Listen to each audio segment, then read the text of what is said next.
7 traz uma outra história de Jesus, uma história simples, eu acredito, mas de grande aprendizado. É interessante a gente lembrar que o capítulo 7, ele inicia com Jesus aí na cidade de Cafarnaum. Devemos lembrar, irmãos, que Cafarnaum, ela praticamente, como uma cidade ali, ela passou a ser uma espécie de QG, um quartel-general de Jesus Cristo.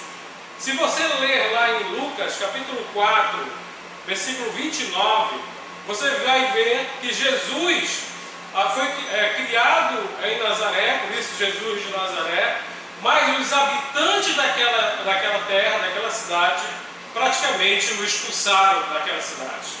Então Jesus vai para Cafarnaum, que é na realidade a base ali, vamos dizer, da onde ele sai para se revigorar, para tratar do seu assunto ministerial.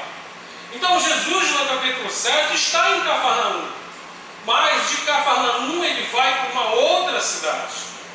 É interessante, de Nazaré para Cafarnaum são mais ou menos 30, 32 quilômetros, e de Nazaré para Naim, mais ou menos 8 a 10 quilômetros.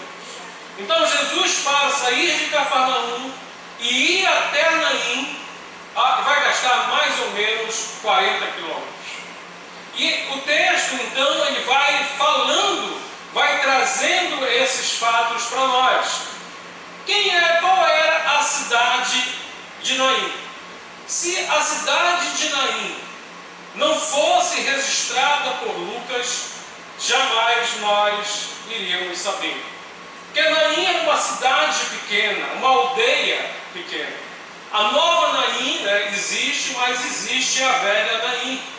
Naim era uma cidade formada por pequenos agricultores, pequenos plantadores de oliva, de trigo, das coisas básicas de uma aldeia.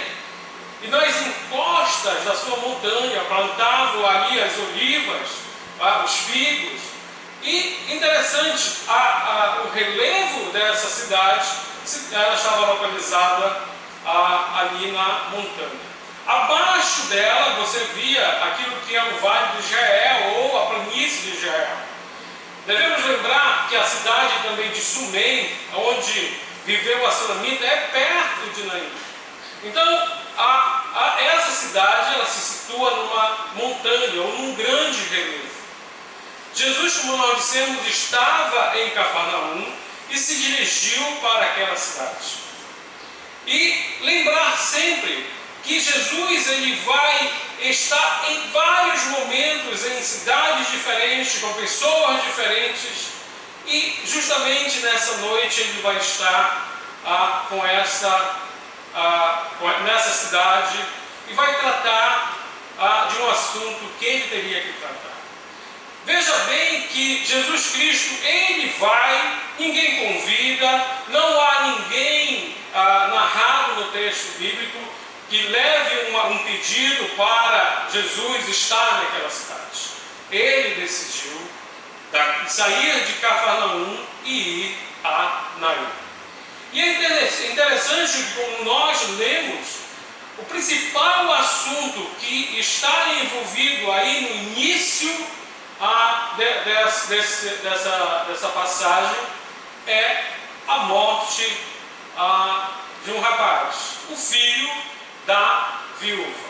E é interessante a gente saber que o judeu, o enterro segundo o costume judeu, deveria ocorrer praticamente no mesmo dia.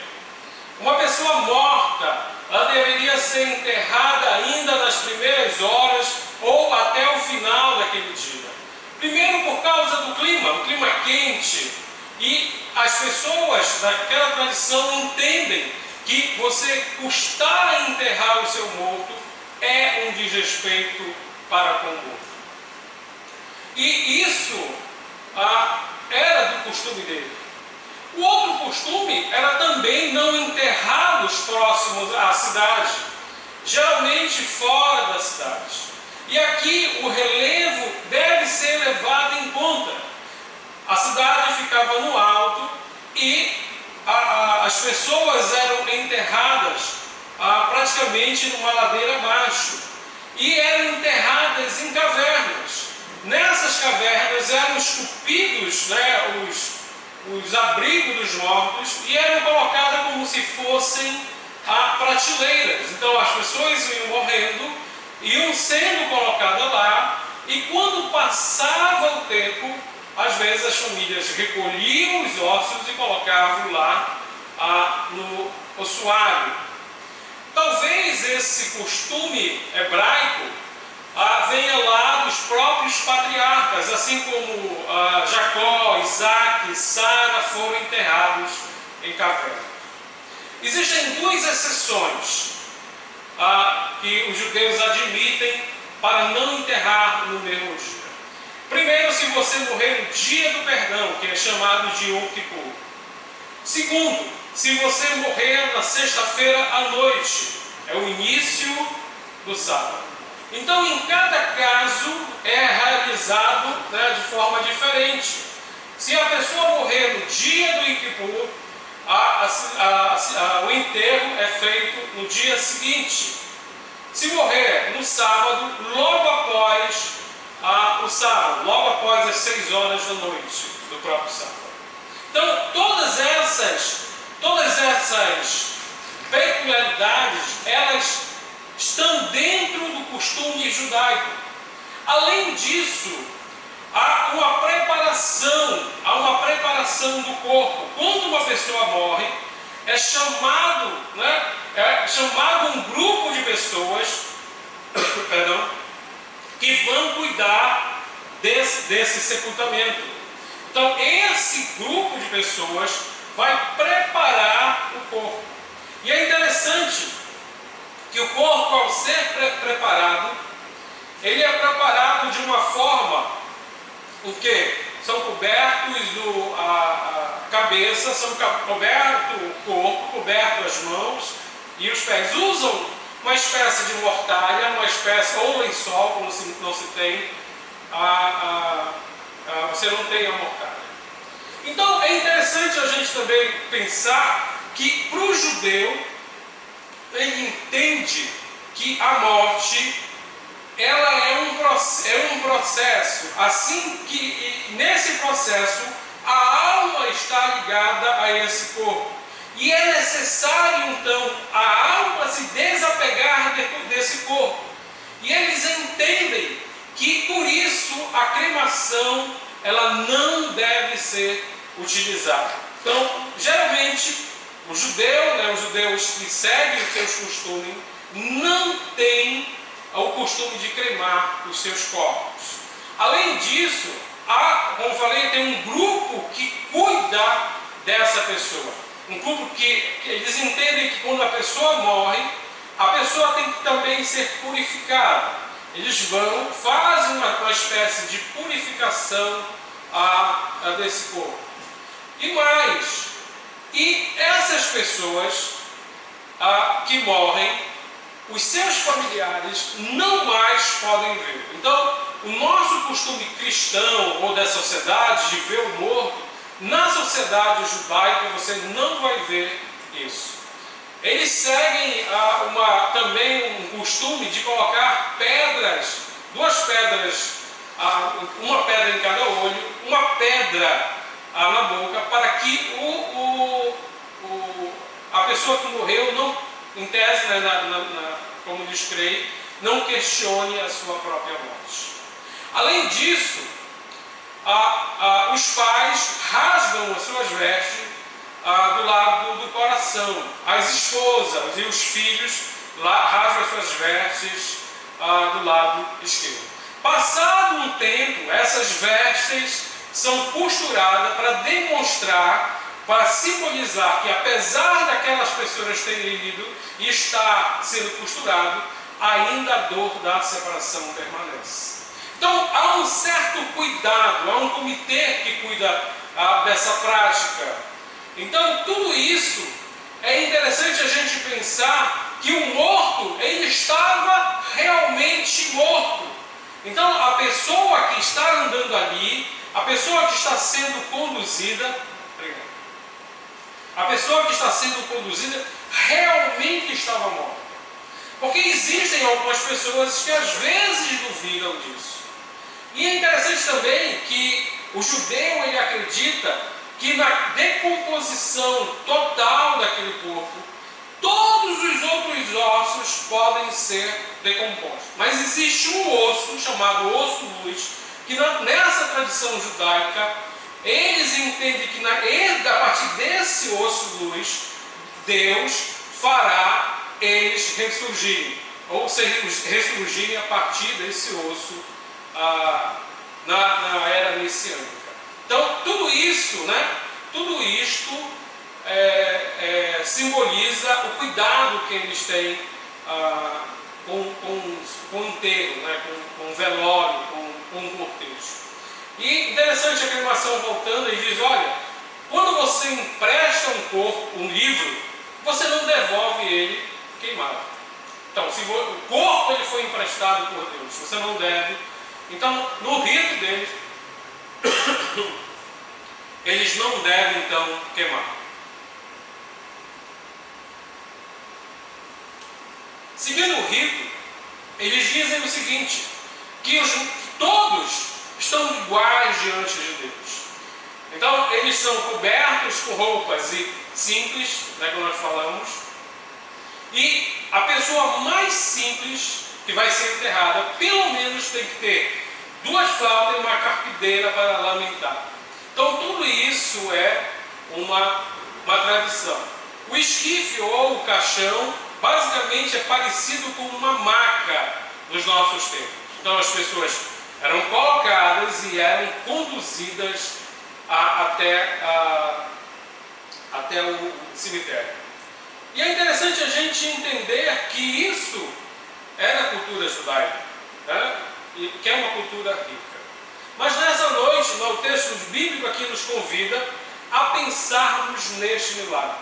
A forma como Deus realizou este milagre. Vamos orar. Senhor nosso Deus, ainda na Tua presença, nós pedimos a Tua direção, que Tu possa, Senhor, nos guiar no entendimento da Tua palavra. E nos usa, Senhor, que te pedimos em nome de Cristo Jesus. Amém. Além disso, irmãos, eu esqueci de falar da viúva.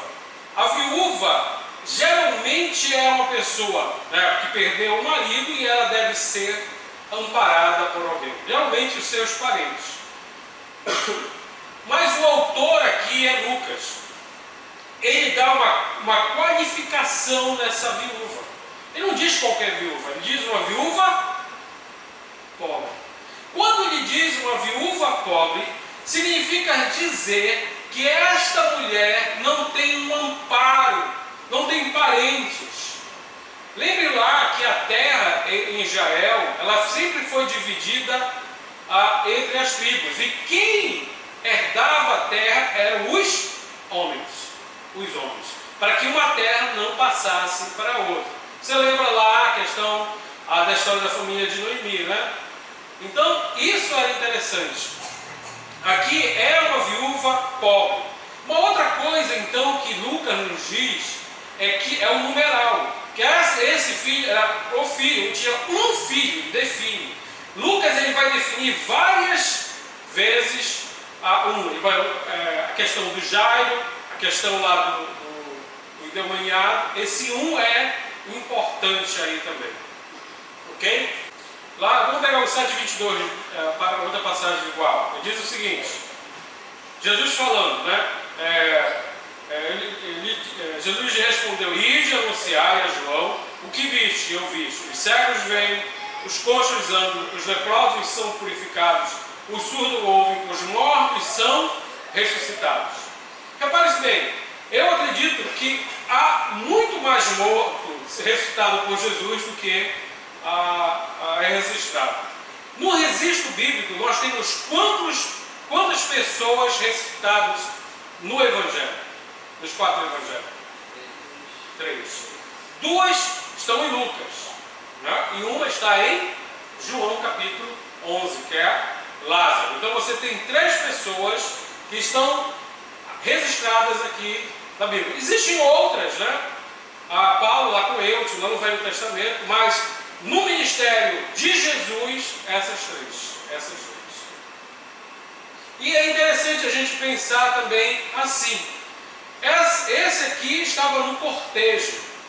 A filha de Jairo estava onde? Na casa. E Lázaro estava onde? Dentro da sepultura. Então, cada uma num estágio. É interessante isso. Então, Naim era uma cidade pequena, como nós falamos. E que Deus, Ele tem o seu propósito.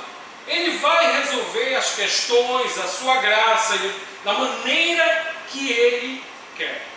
Então, a primeira coisa que a gente pode tirar do texto, e vamos aos aspectos detalhados.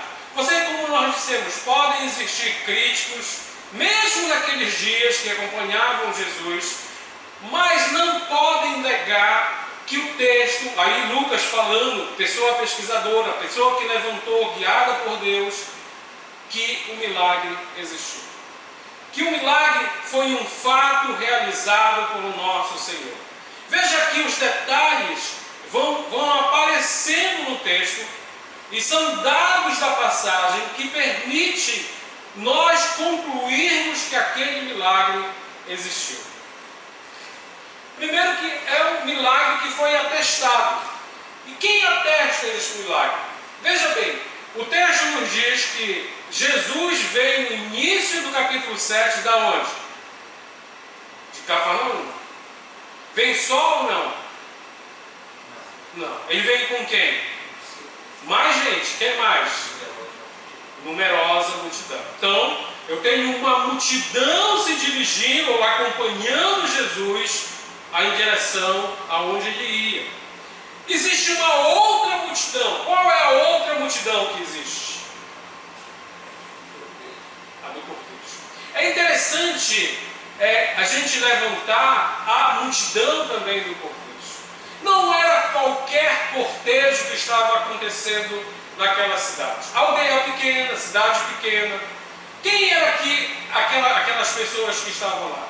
Nós vimos que qualquer cortejo, por mais simples que fosse naquela região, deveriam ter os flautistas, deveriam ter as carpideiras.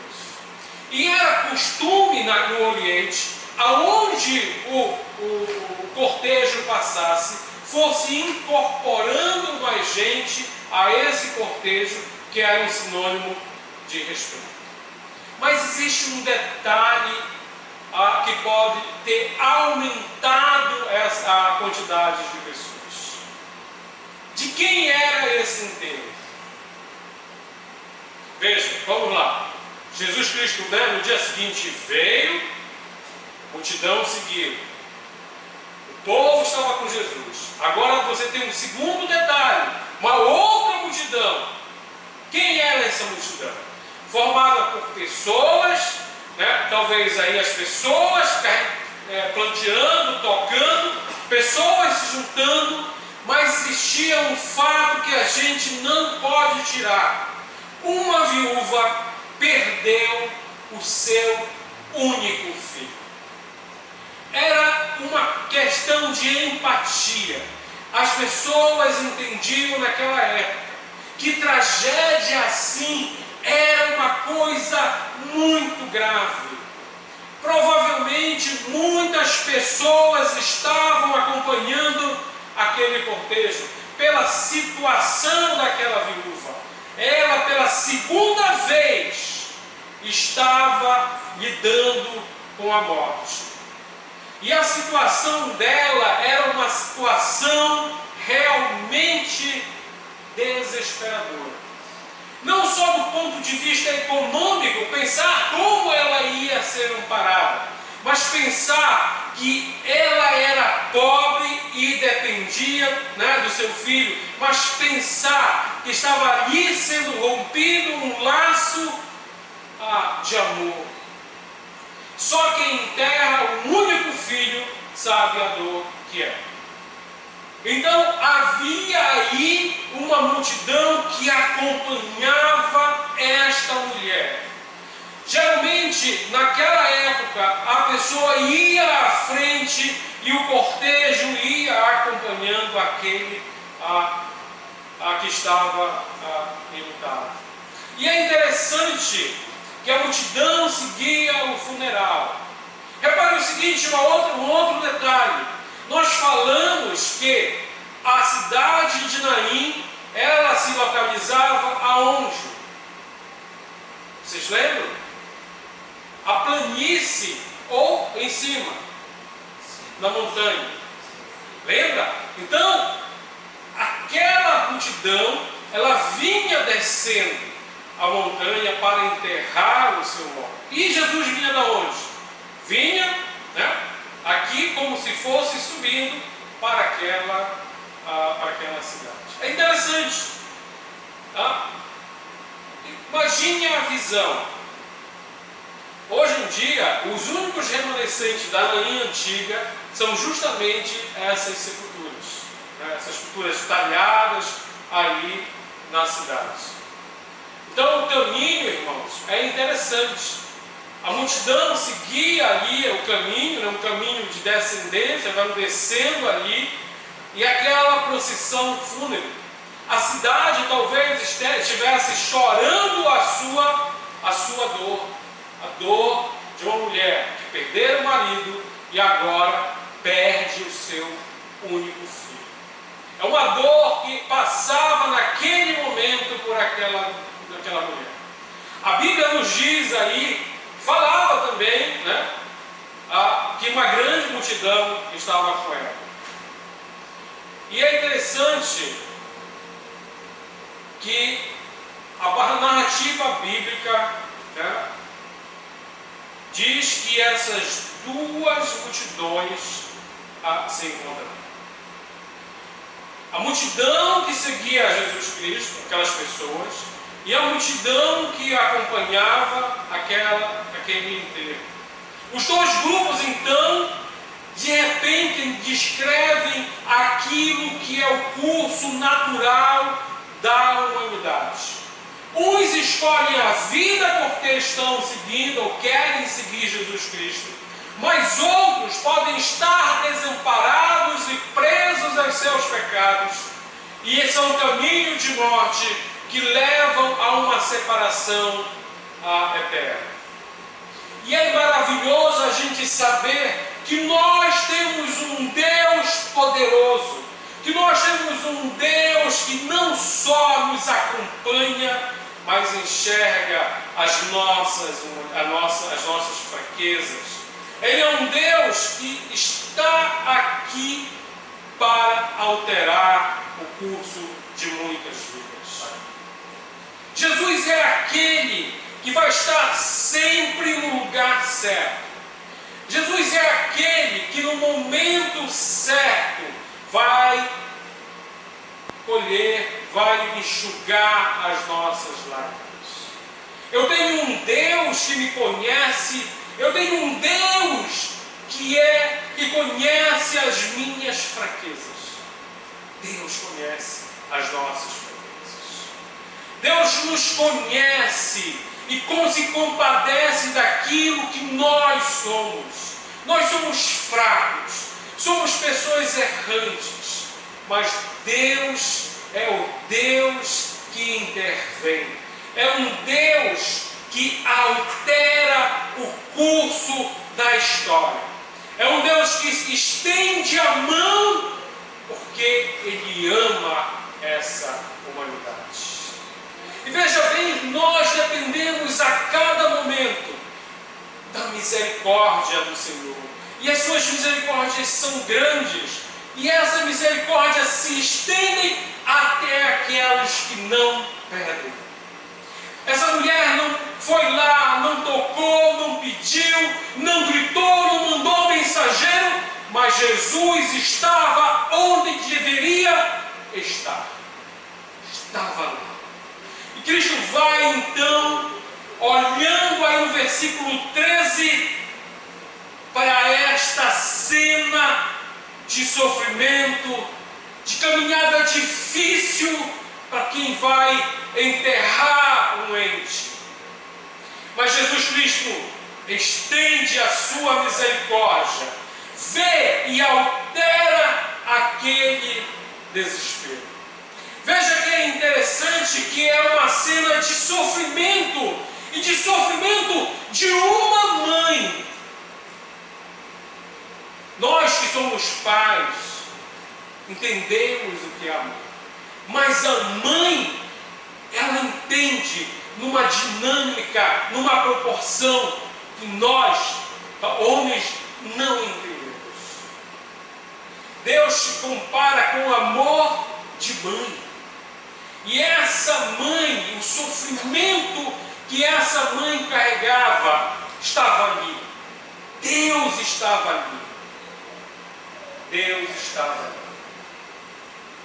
Como nós falamos, né?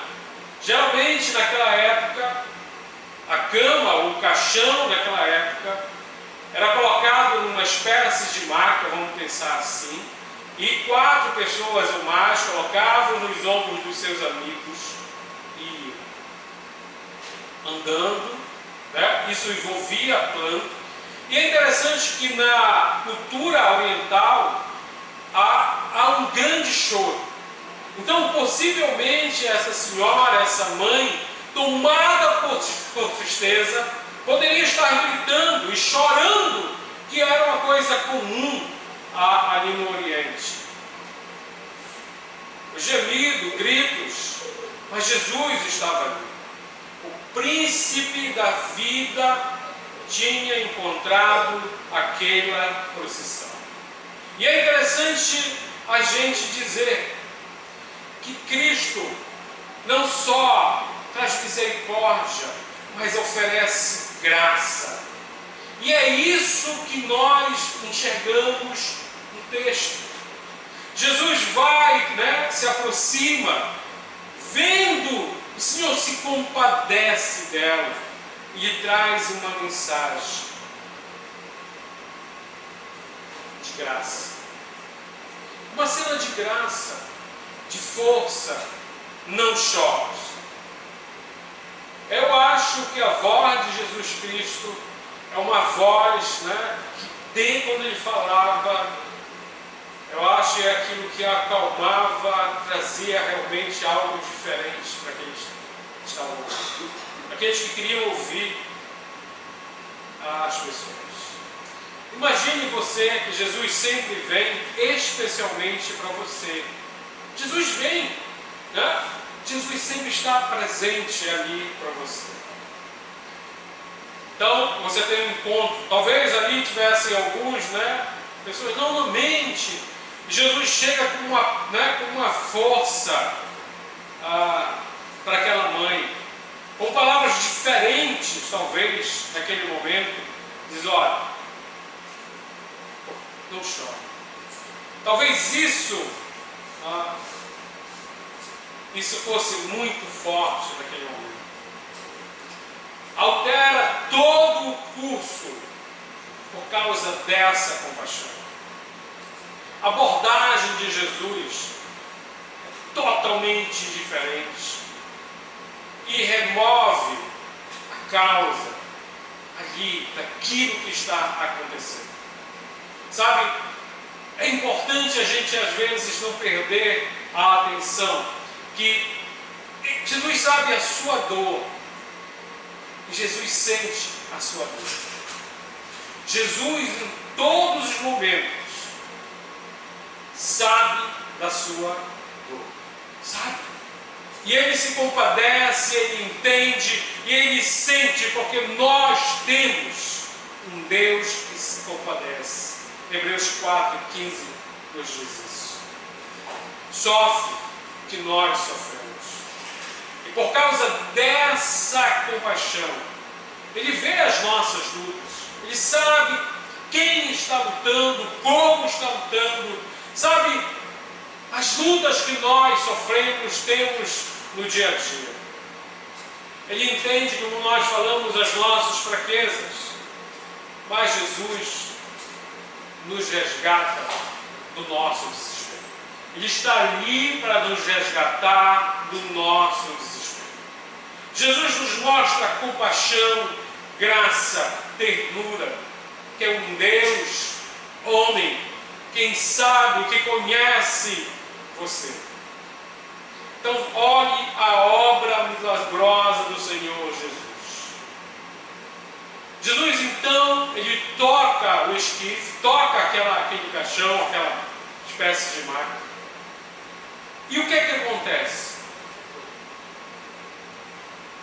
Ele olha e entra em conexão. A primeira conexão dele é tocar. Ele toca, né? Parou o movimento. Jesus realiza a ação. E quando Jesus realiza uma ação, tudo pode acontecer. O malfeitor pode se corrigir. A prostituta pode se corrigir. Aquele que rouba pode se corrigir. Aquele que é assassino pode se corrigir. Quando Jesus está na conexão, quando Jesus nos toca verdadeiramente, tudo pode acontecer. E isso nós devemos pensar que Jesus está sempre no comando. Quando nós entendermos que quando Jesus quer, às vezes, realizar grandes coisas, e precisa da conexão. Ele tocou. E quando ele tocou, ele deu o comando necessário. O que foi o comando para o jovem lá? Ele diz, olha, jovem, eu te mando. O que é que diz? Levanta-te. Levanta-te. Irmãos, imagine a cena naquele momento. Talvez as pessoas que prepararam o corpo, as pessoas que estavam ali, né, que participaram diretamente da construção daquele enterro, ver aquele homem chegando, ver ele parar o cortejo, ver ele se dirigir de uma maneira diferente e ordenar que aquele jovem se levante. Certamente é de deixar atônitos o milagre de Deus. E o que acontece é que não há impureza quando Jesus Cristo nos toca. Na lei judaica, você não poderia tocar um morto. Jesus Cristo tocou só um esquife. Não poderia, porque aquela coisa era coisa considerada impura. Mas devemos lembrar que Números capítulo 9, versículo 3, fala de uma coisa interessante. Fala da água lustral. Essa água lustral, ela servia para misturar água com o pó da cinza da ovelha vermelha. Então, se alguém da tribo de Judá fosse lá e pegasse no morto, essa água lustral, era feita com a novilha vermelha da cinza e a pessoa depois podia ser considerada pura. Interessante. Jesus Cristo é a nossa ovelha. Jesus Cristo é a ovelha, é o sangue. Então ele tem poder. E é interessante, irmãos, a gente olhar também outros aspectos. Jesus ali, que mais tarde vai ser destinado à morte de cruz, e o filho, que estava destinado à morte, mas vai viver. Eu lembro um tempo a mais, 2 filhos, 2 destinos. E também é interessante a gente trazer para a mente que aqui havia 2 adversários. A vida representada por Jesus e a morte representada por aquele cortejo. Sabe? Jesus é a garantia que quando nós morrermos, ou se nós morrermos, nós iremos ressuscitar. Porque Ele tem poder para fazer isso. Jesus é o único que pode dar vida Jesus é o único que pode transformar o homem de dentro para fora. É o único que pode remover as nossas ataduras. Você levantou alguém e tirou as ataduras. Repare o seguinte: todas essas coisas aconteceram porque Deus assim o quis. É isso que eu entendo. Deus faz as suas escolhas. Deus sabe por que faz. Nós não vamos entender Deus nem as coisas que Ele faz. Nós gostamos de medir, de calcular. Deus não pode ser calculado. Essa mulher não pediu, o filho não pediu, mas Jesus estava a caminho. E veja, uma coisa interessante: a maioria da humanidade está como se fosse esse enterro. Eles vinham ladeira abaixo, havia um monte para enterrar. A humanidade toda está assim. Humanidade que não conhece Jesus. Estão vindo para a morte, representado lá pelo cemitério. Mas Jesus, Ele altera esse curso.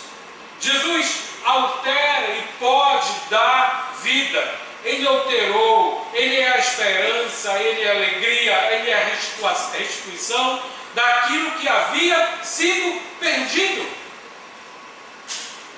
Jesus é a nossa esperança, é a nossa alegria. É a nossa alegria renovada. Repare que aquela mulher não levava para o cemitério. Tristeza profunda, desamparo, mas agora ela tem esperança, ela tem alegria, ela tem uma restituição. E justamente isso nós também o temos quando aceitamos Jesus Cristo. Veja,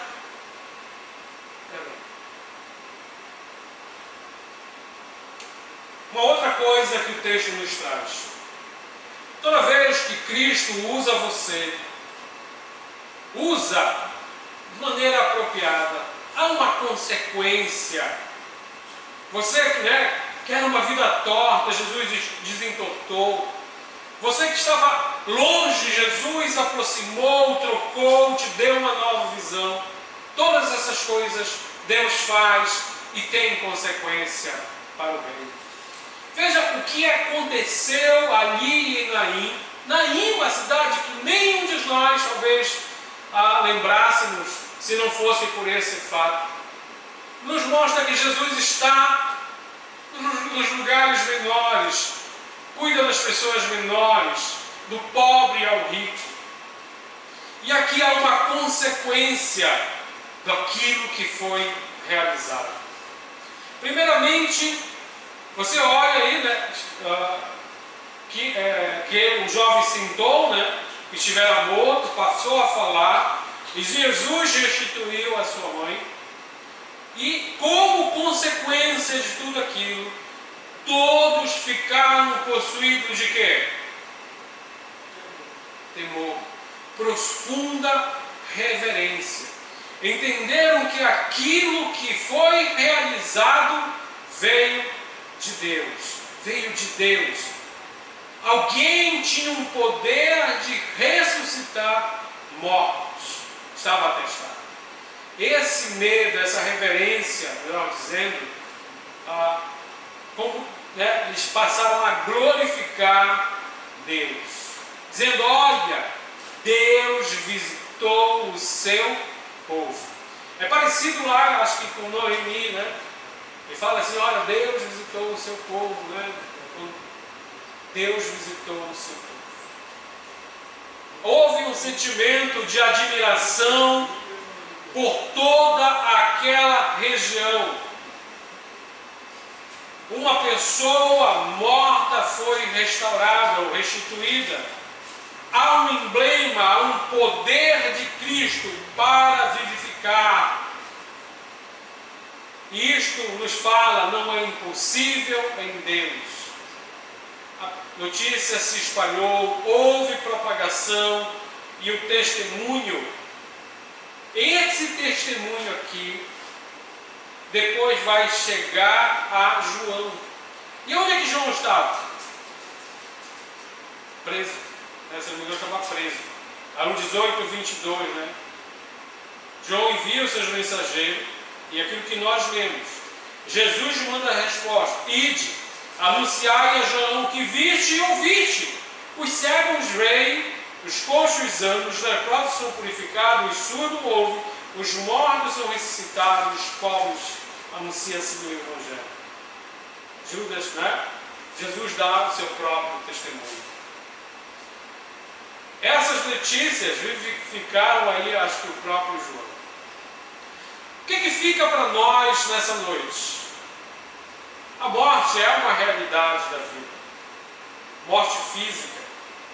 Mas existe uma morte muito maior e pior, a morte espiritual. Nós devemos nos preocupar com aqueles que Deus tem nos dado para conhecer. Falar o Evangelho. Falar que existe um cemitério aberto para aqueles que não aceitarem o Filho de Deus. E que hoje, né, há um Deus aberto que quer trazer alegria, que quer trazer esperança, que quer trazer vida. E às vezes nós estamos de luto na nossa espiritualidade ou na nossa vitalidade. Para você que está de luto na sua vitalidade e espiritualidade, também Jesus, né, quer vivificar, né, reavivar na sua fé. Muitas pessoas, muitos crentes hoje estão em luto porque não conseguem viver uma vida cristã. Cristo também, ele traz isso. Você precisa, como crente, como recebedor da vida eterna, como pertencente a Deus, reavivar a sua vida. Reavivar o amor de Deus.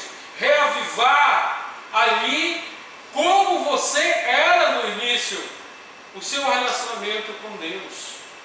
Você precisa colocar Deus na direção da sua vida. Reavive. Reviva a tua experiência com Deus, em falar o Evangelho, em viver o Evangelho. Senão você vai sempre ficar em luto. Não vai ter alegria de pertencer a Cristo. Aí a vida cristã sempre vai ser uma carga. Jesus sempre está perto. Sempre está perto. Em todos os momentos da sua vida, difíceis ou não, de separação ou não, Jesus é aquele que nos enxuga a dor, ou enxuga as lágrimas da dor. Deixa Cristo tocar na sua vida. Deixa Cristo tocar a sua vida. O Senhor possa nos abençoar nessa noite.